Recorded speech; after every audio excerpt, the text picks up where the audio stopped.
오늘 은혜 받고 승리할 하나님의 말씀 요한복음 2장 1절에서 11절까지의 말씀입니다.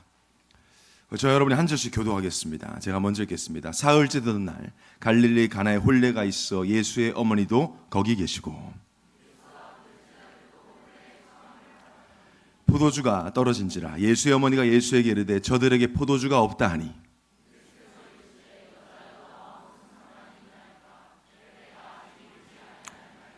그의 어머니가 하인들에게 이르되 너희에게 무슨 말씀을 하시든지 그대로 하라 하니라.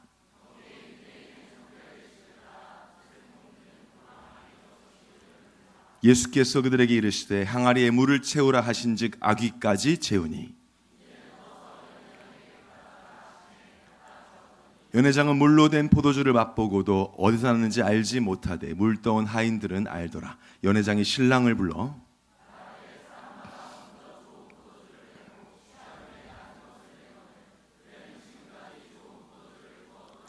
가지겠습니다. 예수께서 이 첫 표적을 갈릴리 가나에서 행하여 그의 영광을 나타내심에 제자들이 그를 믿으니라. 아멘. 우리 신앙 고백하겠습니다. 항상 기뻐하라. 쉬지 말고 기도하라. 범사에 감사하라. 이것이 그리스도 예수 안에서 너희를 향하신 하나님의 뜻이니라. 아멘. 옆에 사람과 인사하겠습니다. 하나님을 영화롭게 하는 삶을 삽시다. 한 번 더 인사하겠습니다. 순종이 제사보다 낫습니다. 우리의 삶의 목적은 하나님을 영화롭게 하는 것입니다. 하나님을 영화롭게 한다는 것은 하나님만으로 즐거워한다는 것이에요. 여러분 오늘 이 예배 시간에 하나님으로 인해 즐거워하시기 바랍니다. 하나님이 나에게 뭘 해주셔서가 아니라 하나님 자체를 즐거워하는 거죠. 나 지금 하나님이 나와 함께 하시는구나. 내가 오늘도 이런저런 일을 겪었고 이런저런 죄를 짓기도 했고 내가 이런저런 어려움이 있었지만 내가 이 시간 하나님을 예배할 수 있구나. 예배하게 하신 하나님을 찬양합니다라는 마음으로 하나님을 즐거워할 때 하나님은 영광을 받으시는 줄 믿으시기 바랍니다. 하나님을 가장 근본적으로 영화롭게 하는 자세가 바로 예배죠. 하나님께 나를 거룩한 산 제물로 드리는 예배 없이 하나님을 영화롭게 하는 삶을 살 수가 없습니다. 오늘 수예배를 통해서 하나님이 큰 영광을 받으시는 시간 되기를 예수님 이름으로 축원합니다. 이거들이 말씀 가지고 무슨 말씀을 하시든지라는 제목으로 말씀 증거하겠습니다. 저는 이제 헬스장에서 운동을 하는데요. 운동을 할 때 제가 이제 이어폰으로 주로 설교 말씀을 듣습니다. 담임 목사님 말씀도 듣고 또 다른 신학자 분들의 강의도 듣고 하는데 헬스장의 음악 소리가 너무 커요. 그래서 사실은 좀 신경 쓸 때가 있어요. 말씀을 듣고 싶은데 이 노이즈 캔슬링이라는 기능으로 이렇게 외부 소리를 차단을 해도 막 뚫고 막 들어오는데 주로 그 노래들이 뭐 최신 가요들이에요. 처음에는 그게 시끄럽게 조금 거슬리다가 시간이 지나면 그냥 별로 신경이 안 쓰입니다. 왜냐하면 제가 최신 음악을 하나도 몰라요. 그래서 들어도 그냥 모르니까 지나가게 되고 소음처럼 느껴지게 됩니다. 근데 그러다가 어느 순간 노래가 딱 들릴 때가 있어요. 어떤 노래냐? 내가 아는 노래. 제가 어릴 때 많이 들었던 노래. 그런 노래를 요새 리메이크를 해서 요즘 가수들이 옛날 노래를 이렇게 리메이크를 하면 말씀은 안 들리고 그때부터 이제 가요가 들려요. 은혜를 받고 같이 이렇게 듣다 따라 부르고 막 이러는데 이런 리메이크한 곡들의 특징을 보면요. 이 원곡을 넘어서지를 못해요. 보면. 그러니까 원곡보다 더 좋은 리메이크 곡들은 없는 것 같습니다. 특히 그 중에서도 아주 유명했던 노래들은 모든 사람들이 알만한 노래를 리메이크를 아무리 잘해도 그 우리가 처음 들었던 어릴 때 들었던 그 감동이나 그 기분을 넘어서기는 좀 어렵고 오히려 그걸 듣다가 원곡을 듣고 싶은 이런 경우도 있습니다. 사실 오늘 이 본문이요. 우리 목회자들에게는 설교하기가 굉장히 부담스러운 본문이에요. 너무 유명해요. 다 모르는 사람이 없어요. 이 설교를 가지고 지금까지 수천 년 동안 많은 목회자들이 설교해왔어요. 예수 믿는 사람이라면 한 번쯤은 다 들어본 본문입니다. 예수님이 공생의 첫 이적을 베푸신 장면이기도 하고 가나 혼인잔치의 기적으로 알려져 있는 장면이에요. 어릴 때 저는 이 내용을 가지고 찬양 어린이 찬양도 있었어요. 여기 아시는 분들 계실지 모르겠는데 지난주 햇불기도에 선교사님 찬양을 너무 잘하시던데 제가 부를 수는 없을 것 같습니다. 그분처럼. 예수님이 말씀하시니 뭐 이런 물이 변화에 포도주 된다 이런 찬양이었는데 그러니까 어린이들도 알아요. 예수님이 가셨는데 이제 물이 변해서 포도주가 됐다. 너무 익숙한 본문이어서 아마 여기 어른 성도님들은 한 20-30번 혹은 그 이상 이 본문에 관한 설교를 다 들어보셨을 겁니다.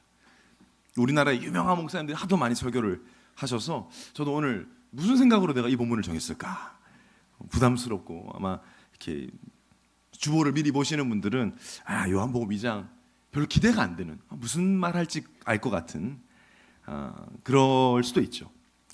오늘 보면 저에게도 굉장히 개인적으로 특별한 본문입니다. 제가 중학교 1학년 때 성경 공부를 해주시던 우리 주일학교 선생님이 아마 그날이 이 말씀이었나 봐요. 강단이. 그래서 이렇게 정리를 해주시다가 제 눈빛이 예수를 안 믿고 있는 눈빛이었나 봐요. 그래서 이 본문으로 말씀을 주면서 갑자기 영접을 하라고 하셨어요. 저한테. 보시면 그러셨나 봐요. 아마 사춘기기도 하고 막 제정신이 아니었던 것 같아요. 예수님이 주인 되어야 된다. 예수님이 손님이면 네가 아무리 열심히 살고 최선을 다해도 모자랄 거다. 중학교 1학년 어린아이한테 저주하듯이 얘기하셨어요. 이렇게 모자랄 거고 안 될 거고 너는. 그러니까 아주 사실적으로 우리 예원 선생님들은 보통 아니시잖아요. 이렇게 격려 이런 거 없어요. 안 될 거다 너는. 필연적으로 모자랄 거다. 아마 제 상태였던 것 같아요. 또 시간표가 됐겠죠. 그래서 제가 그때 진심으로 이렇게 너무 진지하게 내가 그동안 모태신앙이었지만 예수님이 주인이 아니었을 수 있겠다. 손님이었던 것 같다. 뭔가 내가 더 내 마음대로 살고 싶은 이런 의지와 욕구들이 예수님이 내 주인이 아니어서인가 보다.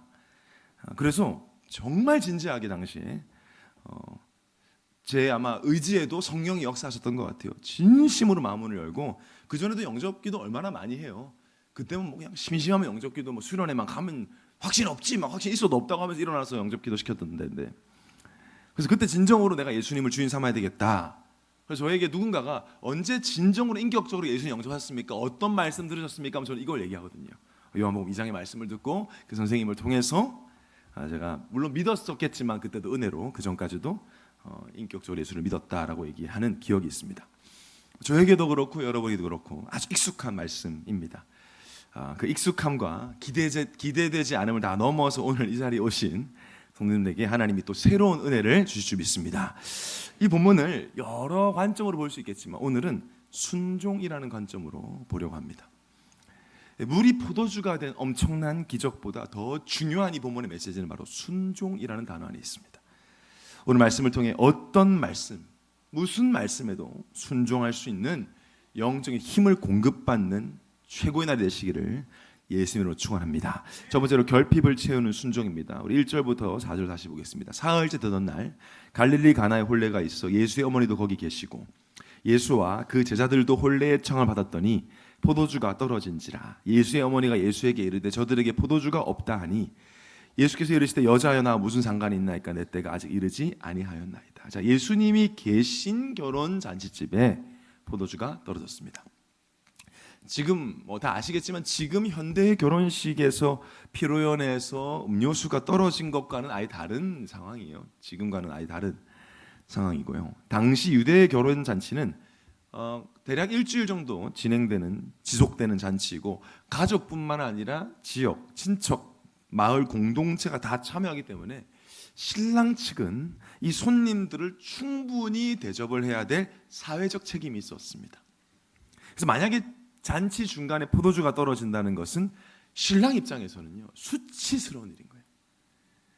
체면이 완전히 구겨지고 손상이 되는 아주 불미스러운 사람들을 입방아에 오르락내리락 하는 아마 예수를 믿지 않은 사람들은 그냥 아주 불운한 재수없는 집 이렇게 낙인이 될 수 있는 심각한 일인 거예요. 그래서 포도주가 떨어졌다라는 말은 그 잔치와 관련된 사람에게는 청천벽력 같은 너무 심각한 말이에요. 자, 나름대로 준비를 잘했겠죠. 그런데도 모자랐어요. 나름 계산도 했을 겁니다. 그런데 충분하지 않았어요. 자, 성경은 포도주가 갑작스럽게 떨어진 이유를 말하고 있지 않아요. 그러니까 어떤 특별한 사건 때문에 떨어졌다고 기록하지 않은 걸 보면 특별한 이유도 없이 부족한 결핍의 상태가 되었어요. 자, 무엇을 의미할까요? 바로 결핍. 채워지지 않는 모자란 인간의 상태를 말하죠. 특별하게 무슨 일이 있는 게 아닌데 지금 부족하고 모자란, 지금 우리 주위에 너무나 많은 사람들이 매일매일 마주하고 있는 상황이기도 합니다. 자, 이 본문이 지금 불신자의 인생만을 이야기하는 것일까요? 우리는 주로 이걸 불신자들에게 복음 전할 때 많이 사용해요. 아무리 너가 돈이 많고 성공해도 모자랄 거다. 예수님 주인 삼아라. 예수 믿어라. 뭐 좋은 예화가 될 수 있습니다. 하나님 떠나서 모자란 거야. 그래 너가 죄인이기 때문이야. 그 메시지만을 담고 있을까요? 어쩌면 예수님이 계셨다는 것을 볼 때에 신자의 인생을 말하고 있는 것 같아요. 성도의 인생. 예수님을 잘 알고 있어요, 이 신랑은. 결혼식에 초대할 만큼 예수님과 가까운 사이인 겁니다. 그런데도 결핍이 왔어요. 신앙생활을 오래 했습니다. 교회를 오래 다녔어요. 직분도 했고 하고 있어요. 그런데 내 삶에 무언가가 부족한, 채워지지 않는, 무언가 모자란, 충만하지 않는, 뭐가 자꾸 좀 더 필요한 것만 같은 그런 상황이 있을 수 있다는 말씀이기도 합니다. 자, 우리가 이런 상황에 있다면 부끄러워하거나 부정하거나 난 아니야 이렇게 회피할 필요가 없습니다. 이때 자, 이런 결핍의 상황에 모든 것을 채워줄 방법을 제시를 합니다. 자, 이 방법을 예수님이 제시한 것이 아니고 당시에 그 누구보다 예수님이 하나님의 아들이시고 그리스도심을 가장 잘 알았던 누굴까요? 바로 예수님의 어머니 마리아가 말합니다. 5절에 그의 어머니가 하인들에게 이르되 너희에게 무슨 말씀을 하시든지 그대로 하라 하니라. 제가 오늘 말씀을 준비하면서 개인적으로 생각할 땐 가장 중요한 순간이에요. 요 순간이. 자, 무슨 말씀을 하시든지 그대로 하라. 자, 여기에 엄청난 원리가 들어있고 비밀이 숨겨져 있습니다. 자, 무슨 말씀을 하시든지 그대로 하라는 말은 뭐죠? 예수님을 향한 절대적 믿음과 순종을 의미하는 거죠. 자, 조금 더 생각해 보면 이 말씀, 예수님이 무슨 말씀 하시든 순종을 한다면 결핍이 해결될 수 있다라는 말씀이 포함이 되어 있는 겁니다. 자, 잘 생각해 보면 그렇죠. 여러분, 인간의 결핍, 이 근원적 결핍의 시작이 무엇이었죠? 인간의 결핍의 시작은 바로 말씀에 대한 불순종이었습니다. 원래 인간은 결핍이 없었어요. 창세기 1장 31절에 하나님이 지으신 사람을 지으시고 모든 걸 보시기에 그냥 좋았다가 아니에요. 심히 좋았더라. 나머지는 다 좋았더라. 근데 사람 지어놓고 심히 좋았더라. 영어 성경 보면 very good. 우리 영어를 몰라도 이건 알잖아요. very good이에요. 그냥 굿이 아니에요. very good. 아니 모자랐다면 하나님이 very good이라고 안 하셨을 거예요. 아직도 괜찮긴 한데 살짝 아쉽다. 그러면 very good은 아니었습니다. 뭐 not bad 뭐 이랬을 거예요. 나쁘지 않다고 안 했어요. 심히 좋았다. 하나님이 사람을 지었을 때는 결핍이 없었습니다. 하나님으로 꽉 채워진, 하나님으로 충분한 상태였어요. 그런데 인간에게 결핍이 시작돼요. 그 시작이 바로 하나님의 말씀에 불순종함으로 결핍이 시작되었습니다. 하나님이 먹지 말라고 한 선악을 알게 하는 나무 열매를 먹음으로, 불순종함으로, 내가 하나님이 되기를 선택함으로 인간은 죄인이 되었고 모든 걸 잃었습니다. 그때부터 인간에게는 비극과 저주가 시작되었어요. 최악의 저주가 뭐죠? 인간에게 최악의 형벌이 뭐죠? 바로 하나님과 함께 할 수 없다는 거죠. 그 자체가 멸망이에요. 그 멸망의 길을 불순종 때문에 가게 되었습니다. 하나님으로만 채워져야 한다는 의미가 바로 하나님의 형상이라는 의미예요. 하나님의 형상대로 사람을 지었기 때문에 인간은 하나님으로만 채워집니다. 제가 저희 교회 청년 중에 경찰이 있어요. 현직 경찰. 오늘은 안 왔어요. 여러분 긴장 안 하셔도 됩니다. 지금 오늘은 안 왔어요. 이 친구가 한 번씩 저한테 이제 워낙 현장 힘드니까 기도 제목을 가지고 이렇게 오는데 매번 올 때마다 기도 제목 하니까 내가 그 친구한테 야, 내가 너의 현장을 기억할 수 있는 뭐 이렇게 뭐 배지나 이런 거라도 하나 갖다 주면 내가 방에다 걸어놓고 왜 자꾸 기도 부탁은 많이 받는데 잊어버리니까 좀 나를 기억하게. 제가 우리 김하성 선수도 기도 많이 하는데 하성이 야구공이 저희 방에 많거든요. 제 방에 볼 때마다 기도하고 하는데, 그랬더니 그 다음 주에 이 친구가 장갑을 하나 가져왔어요. 이게 경찰들이 쓰는 장갑인데요, 일반 장갑이 아니에요. 경찰들이, 이 방범대원들이 쓰는, 얼마나 잘 돼 있냐면 이 손바닥이 칼을 잡아도 베지 않는 특수 장갑이에요. 해보진 않았습니다. 하고 싶었는데 아직 혹시 몰라가지고, 제가 믿음이 약해가지고 해보진 않았습니다만은, 근데 제가 손이 큰데 너무 고맙게도 제 손에 딱 맞는 이 장갑을 선물로 줬어요. 여러분, 장갑은 손의 형상대로 만들었어요. 손으로만 채워집니다. 손 아니라 컵을 넣거나 스마트폰을 넣을 수는 있어요. 막 구겨서 넣으면.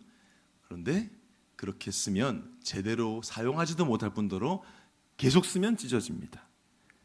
망가집니다. 그리고 그걸 만든 사람들은 너무너무 안타까워하겠죠. 지금 사람들이 이렇게 살죠. 하나님의 형상이라는 말은 하나님으로 채워야 돼요. 말씀으로 채워야 되는데 다른 걸로 채우려고 하죠. 그래서 찢어져요. 가정이 하나님으로 채워야 돼요. 타락전 아담과 하와는 살 중에 살, 뼈 중에 뼈라고 했을 때 그 부부관계는 하나님으로 채워져 있었어요. 다른 걸 넣으면 가정이 찢어져요. 부모 자식 간이 찢어져요. 돈으로 채우면 삶이 찢어져요. 하나님의 형상대로 지었기에 하나님만 채울 수 있는데, 불순종으로 인해서 인간에게 죄가 들어가고, 그때부터 모든 사람은 하나님이 아닌 다른 어떤 것으로도 채우려고 해도 채워지지 않는 결핍 상태, 영원한 결핍 상태에 빠지게 되었습니다. 하나님 믿지 않는 자들은 절대 채울 수 없습니다. 근원적으로 채워지지 않습니다. 영적으로 죽어 있어서 모를 뿐, 잘 사는 것처럼 보일 뿐, 모자란 상태로 살아가죠. 자, 그런데 하나님 우리는 믿잖아요. 예수를 믿잖아요. 하나님 믿고 말씀을 믿는데도 논리적으로 우리는 결핍이 되면 안 돼요. 그죠? 하나님 만났기 때문에. 근데 왜 우리가, 예수 믿는 우리가 결핍의 상태에 빠지냐는 거. 아니, 불신자들은 그럴 수 있어요. 왜 우리도 결핍이 되냐. 매주 교회 오는데, 매주 예배 드리는데, 직분하고 헌신도 하고 섬기고 기도도 하는데 왜 하나님이 주시는 기쁨과 감사로 충만해서 흘러 넘치지 않을까. 포도주는 당시 고대 사회에서는 기쁨을 상징하기도 했습니다. 포도가 모자랐다는 건 기쁨이 모자라요. 왜 기쁨이 넘치지 않을까? 하나님과 함께하고 예수를 믿는데 나 크리스찬이요 라고 말하는데 그 이유가 바로 내 삶에 순종이 없기 때문이라는 거예요. 자, 5절을 다시 보겠습니다. 그의 어머니가 하인들에게 이르되 너에게 무슨 말씀을 하시든지 그대로 하라. 이게 쉬울까요, 여러분? 무슨 말씀을 하든지 그대로 하라. 예, 이렇게 쉽지 않아요. 당시 하인들에게도 절대 쉬운 얘기가 아닙니다. 아마 이 하인들은 예수님이 제자들이 아니에요. 예수님을 처음 보는 사람들이겠죠. 아마 신랑이나 그 가정의 하인들일 텐데 처음 보는 예수님의 말씀에 그대로 하라? 굳이 그럴 이유는 없어요. 6절에 보니까 거기에 유대인의 정결 예식을 따라 두세 통 드는 돌 항아리 6이 놓였는지라. 예수께서 그들에게 이르시되 항아리에 물을 채우라 하신즉 아기까지 채우니. 자, 하인들은 예수님 누군지 모릅니다. 얼떨결에 마리아의 말을 듣고 예수님께 갔는데 무슨 말씀하든지 그대로 하라고 했으니까 그러면 이제 좀 기대를 하잖아. 아, 뭔가 이 사람에게는 뭔가 기발하고 참신한 대단한 말씀이 혹은 아이디어가 있겠지라고 했는데 항아리에 물 채워서 갖다 주라고 한단 말이죠. 당시에는 유대인들은 항상 밥 먹기 전에 손발을 씻는 그 물을 담은 항아리들이 있었고 그 당시에 6개가 있었다고 나와 있죠. 역사학자들에 따르면 한 항아리당 100리터 정도의 물을 담을 수 있어요. 100리터 엄청 무거워요. 여러분 1.5리터, 1.5 2개 들어도 무겁잖아요. 100리터짜리 100리터 물 담고 항아리 무게까지 엄청난 양이에요. 수도꼭지 틀어놓고 받을 수 있는 때가 아니잖아요. 그거 들고 가서 우물에서 길러서 퍼서 와야 돼. 엄청 귀찮은 일이에요 지금 이거. 저 같으면 안 했을 것 같아요. 네가 가져가라 그랬을 것 같아요. 엄청 무거워요. 그걸 6개나 있어요. 아기까지 채우래요 또. 채우다 보면 막 흐르고 막 넘치고 번거로운 일입니다. 그리고 그 항아리가요 평상시에 깨끗하게 청소해 놓는 항아리가 아니에요. 식용수를 담는, 마실 수 있는 물을 담는 항아리가 아니기 때문에 그렇게 관리를 잘 안 하는 항아리란 말이죠. 어떤 목사님이 성지순례를 다녀오셨는데 이걸 보셨대요. 실제로 지금도 있다는 거죠. 지금도 유대인들이 식사 전에 손을 씻는 항아리가 있는데 보니까 막 코딱지 떠다니고요. 더럽다는 거예요, 그게. 벌레도 돌아가 있고. 아니 그렇겠죠. 뭐 바람도 불고 하니까. 거기다 물을 담으라는 거죠. 아니 포도알 한 두세 개라도 좀 봉봉처럼 몇 개 떠주면 그래도 뭔가 그래도 뭐 가능성 보일 수 있을 텐데 그냥 갖다 주래요. 근데 지금 가기 전에 어떻게 들었죠? 무슨 말씀 하시든지 이해가 안 되는데 일단 그래서 8절에 가니까 예수님이 아무것도 안 하시고 뭐 수리 마술 이런 거 안 하시고 그냥 떠서 갖다 주라는 거. 8절에 연회장에 갖다 주라 하니까 저기요 이렇게 안 했어요. 이봐요 이건 아니죠. 떠다니는 코딱지 안 보이십니까? 뭐 이렇게 안 했어요. 갖다 주었어요. 하인들은 자신들이 뭐에 무엇을 담았는지 다 알고 있습니다. 그런데 갖다 주는 것까지가 순종이에요. 대부분 사람들이 담는 것까지는 합니다. 우리로 치면 아멘은 합니다. 포럼도 합니다. 기도도 합니다. 근데 실행을 안 합니다. 액션으로 옮기지는 않습니다. 아멘까지가 순종이 아닙니다. 행함까지가 순종이 좀 있습니다. 자, 쉬울까요? 절대 쉽지 않아요. 결코 순종은 쉽지 않습니다. 순종은요, 믿음이 있어야 할 수 있어요. 믿음 없으면 순종할 수 없습니다. 그런데 이 믿음이라는 것이 내가 믿고 싶다고 믿어지지가 않아요. 그러니까 순종도 내가 순종하고 싶다고 할 수 있는 것이 아니라는 거죠. 믿음이 있어야 되는데 믿음은 나에게서 오는 것이 아니라 하나님께로부터 오는 것이기에 우리는 뭘 해야 될까요? 성령의 도우심을 구해야 합니다. 그래야 믿음이 생겨요. 믿음은 하나님이 주시는 겁니다. 왜 믿음이 필요할까요? 믿음이 필요하다는 것은 우리의 이성과 합리를 넘어서는 일들이 있기 때문이고요. 우리의 상식으로 이해할 수 없는 일을 받아들이기 위해서는 반드시 믿음이 필요합니다. 그래서 예수님께서 먼저 본이 되어 주셨어요. 이 땅에 오셔서 순종의 축복을 보여주셨어요. 하인들이 이 물을 가져다 주라고 하는지 이해할 수 없듯이 우리가 볼 때도 하나님이신 예수님이 왜 인간의 몸을 입고 굳이 와야 하는지 당시에 많은 유대인들이 그래서 받아들일 수가 없는 거예요. 이해가 안 되는 거예요. 어째서 그리스도가 메시아가 이런 모습으로 처참하게 십자가에 매달려 죽어야 하느냐. 이해할 수 없지만 예수님은 순종하셨어요. 하나님 말씀을 그대로 이루셨어요. 그래서 다 이루었다는 거죠. 다 이뤘다는 게 우리의 뭐 경제 문제 끝내주거나 건강 문제 다 이뤘다는 말이 아니죠. 구약의 모든 약속을 다 이루신 것입니다. 순종하신 거예요. 십자가의 순종이죠. 그런데 예수님도 육신이 있기 때문에 순종을 쉽게 그냥 하시지 않았죠. 보여주셨어요. 순종하기 위해 기도하셨어요. 누가복음 22장 42절 44절에 이르시되 아버지여 만일 아버지의 뜻이건 이 잔을 내게서 옮기시옵소서. 그러나 내 원대로 마시옵고 아버지의 원대로 되기를 원하나이다 하시니 천사가 하늘부터 예수께 나타나 힘을 더하더라. 예수께서 힘쓰고 애써 더욱 간절히 기도하시니 땀이 땅에 떨어지는 핏방울 같이 되더라. 순종하기 위해서 예수님도 땀이 핏방울 되듯 기도하셨어요. 누워서 그냥 TV 보다가 순종이 되어지지 않는다는 거예요. 여러분 우리는 이렇게 말씀에 순종하기 위해서 우리가 씨름을 하는지 한번 돌아봐야 합니다. 주일에 아멘 해놓고 과연 우리가 그 말씀에 순종하기 위해서 땀방울이 핏방울이 되듯 천사가 힘을 더하여 달라고 기도하는지 우리는 오늘 돌아봐야 할 것 같습니다. 육신을 가진 예수님도 하나님 뜻에 복종하기 위해 간절히 기도하셨습니다. 그래서 우리의 기도는 지금 이 예수님의 기도가 되어야 하는 것이죠. 무엇을 달라는 기도보다 성령의 도우심, 무엇을 위해서요? 하나님, 내가 당신의 말씀에 순종할 수 있도록 나를 도와주시옵소서. 성령의 도우심 없이는 순종할 수가 없습니다. 자, 오늘부터요 말씀 듣기 전에 그 기도하시는 예배 때 오셔서 이 기도하는 겁니다. 요새 우리 예원 성도님들 성경 많이 읽어줘 필사 많이 하시는데 성경요 그냥 읽으면 그냥 딴 생각하다 끝나요. 필사도 글은 쓰고 있는데 생각은 딴 걸 생각하고 있죠. 말씀을 쓰기 전에 읽기 전에 듣기 전에 오늘 이 말씀을 듣다가 읽다가 쓰다가 순종할 수 있는 은혜를 달라고 성령이여 도와주옵소서 기도하시기를 바랍니다. 쉽게 받아들일 수 없는 예수님 말씀에 하인들이 순종했고 어떤 일이 일어났죠? 두 번째로 순종과 함께 오는 변화입니다. 오늘 9절 다시 봅니다. 연회장은 물로 된 포도주를 맛보고도 어디서 났는지 알지 못하되 물돈 하인들은 알더라. 연회장이 신랑을 불러 말하되 사람마다 먼저 좋은 포도주를 내고 취한 후에 낮은 것을 내거늘 그대는 지금까지 좋은 포도주를 두었도다 아니라 순종했을 뿐인데 변화가 일어났어요. 물이 포도주가 되었습니다.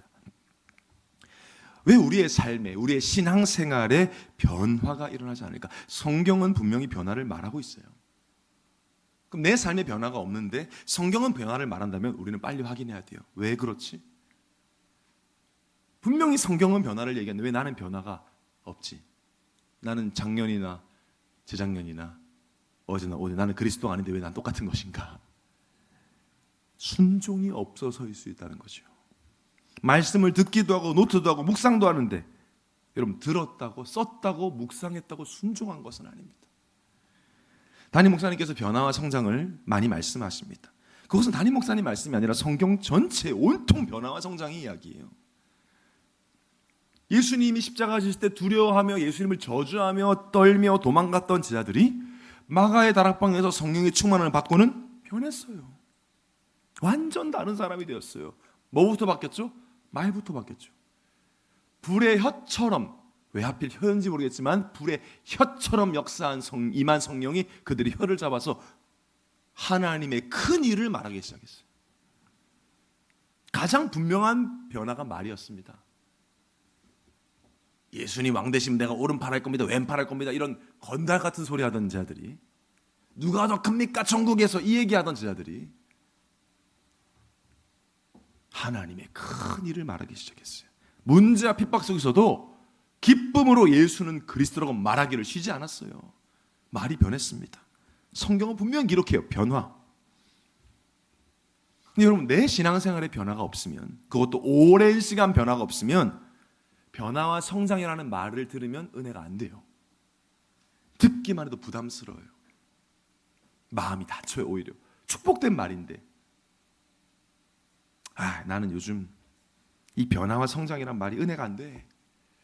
말씀이 안 들려. 잘 들리시잖아요 사실. 근데 내가 와닿지 않으니까 이제 안 들려.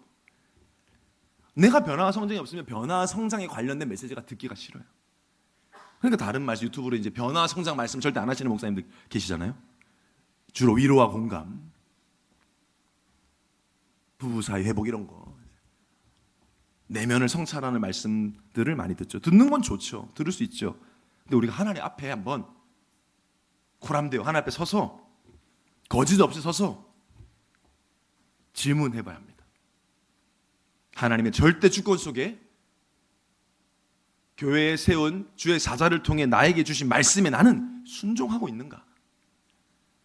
오늘 하인들 보면 5절 다시 보면 예수님에게 가기 전에 무슨 말씀을 하시든지 그대로 하라. 이 말은 예수님 말씀 듣기 전부터 순종할 자세를 가졌어요. 이것이 굉장히 중요합니다. 말씀 듣기 전부터 순종할 자세로 말씀을 들어야 됩니다. 내려놓음이라는 책으로 우리에게 잘 알려져 계신 이용규 선교사님은 이렇게 말씀하셨어요. 하나님의 음성이 나에게 들리지 않는 이유는 들어보고 순종을 결정하려고 하기 때문이다. 말씀을 듣기 전에 어떤 말씀을 하시던 순종하겠다는 마음이 있다면 말씀은 들리게 되어 있다. 여러분 오늘 만약에 오늘 예배 때 무슨 말씀 하든지 나는 순종할 거다, 그러면 조마조마해요. 선교가 뭐 이런 말 나오면 순종해야 되잖아요. 이사 가십시오 막 이런 말이 갑자기 툭 나오면 조마조마해요. 집중하게 돼 있어요. 근데 그냥 와서 공감되면, 재미있으면, 이해되면 한번 해보려고 하니까 순종도 안 되고 들리지도 않아요. 자, 예수님의 말씀을 듣기 전에 하인들은 이미 순종할 마음으로 갔어요. 그리고 그 말씀에 순종했을 때 변화와 성장은 따라왔을 뿐이에요. 여러분 순종은 강압적이지 않습니다. 어떤 면에서는 순종해서 변화와 성장을 얻어내는 것이 아니죠. 내가 순종하니까 하나님 변화시켜 주세요가 아니죠. 순종을 왜 하죠 우리가? 받은 은혜가 너무 커서 되어지죠. 나를 위해 죽으신 저 예수님이 무슨 말씀하시든지 나에게 유익하든 무익하든 나는 순종합니다. 그 순종은 결국 뭘까요? 믿음의 반응이에요. 나는 당신을 믿습니다. 그리스도이신 당신이 무슨 말씀하신 나는 그대로 믿습니다. 하나님 말씀을 하시면 우리는 반응하는 게 신앙생활입니다. 하나님 말씀을 했는데 반응 안 하는 건 신앙생활이 아니에요. 그래서 앤드류 머레이라는 신학자는 기도하지 않는 죄가 굉장히 큰 죄라고 말해요. 기도는 전능자 창조주가 우리에게 내민 초대장인데 기도하지 않는 건 그것을 무시하는 하나님께는 치욕스러운 일이라고 했어요. 그래서 사무엘은 기도를 싫은 죄를 범하지 않겠다고도 했죠. 그럼 반응을 한다는 거예요. 말씀하시면 반응하고, 말씀하시면 반응하고. 그러니까 순종의 사람은 말씀에 굉장히 민감합니다. 설교를 들을 때도, 성경을 읽을 때도 그냥 듣거나 읽지 않습니다. 오늘 왜 이 말씀 듣게 하시지? 내가 지금 이런 상황인 걸 하나님 아시는데 왜 이걸 듣게 하시지? 왜 이 본문으로 이 말씀을 주시지? 내가 이러한 결정들을 앞두고 있는데 왜 이 말씀 주시지? 민감하게 받아들여요. 그래서 예배가 중요하고 말씀 듣는 시간이 중요한 것입니다. 그래야 말씀이 이끄는 삶을 살고 변화와 성장을 경험할 수 있죠. 다시 말씀드리지만 순종은 내 힘으로 안 됩니다. 그래서 우리는 성령의 도우심을 끊임없이 구합니다. 여러분 설교 들을 때도 지금도 구하셔야 돼요. 성령님 나를 도와주세요. 이 말씀이 들리고 순종한 힘을 나에게 주옵소서. 성경을 읽을 때도 쓸 때도 마찬가지. 그래야 말씀을 통해 변화가 있죠. 변화 없는 읽기, 쓰기, 듣기는요 종교 활동이 돼버려요. 나중에는 쓴 게 하나의 의가 돼요. 나 필사했다. 나는 변화가 없어요. 그러면 오히려 그게 나에게 이렇게 도움이 되지 않아요. 저도 마찬가지예요. 저는 너무 부족한 사람이고 죄성이 너무 많이 남아있고 연약한 사람이기 때문에 늘 성령의 도우심을 구합니다. 최근 몇 달 동안에도 하나님이 개인적으로 막 경험을 하게 하셨어요. 중요한 결정을 두고 그냥 감정적으로 사람에게 물어보고, 사람에게 물어보고 결정하는 게 되게 중요한 결정 아니잖아요. 정말 하나님 앞에 기도하고 왜 이런 일을, 이 시간표에 이런 만남을, 이런 사건을, 이런 생각을, 가장 중요한 건 뭐예요? 왜 이 말씀 듣게 하셨을까? 인생을 두고 중요한 결정을 앞두고 기도하면서 말씀 받았어요. 내 인간적인 여러 가지 생각이 있지만 다 내려놓고 강단 말씀을 들었어요. 정말 어떤 말씀 하든지 주의 뜻대로 하겠습니다라는 믿음으로. 그때 저에게 줬던 말씀, 강단 말씀이 완벽한 인도자라는 말씀이었어요. 바로 결단했습니다. 평소에 가지고 있던 제 생각과는 전혀 상관없는, 불과 얼마 전까지 생각해본 적이 없는,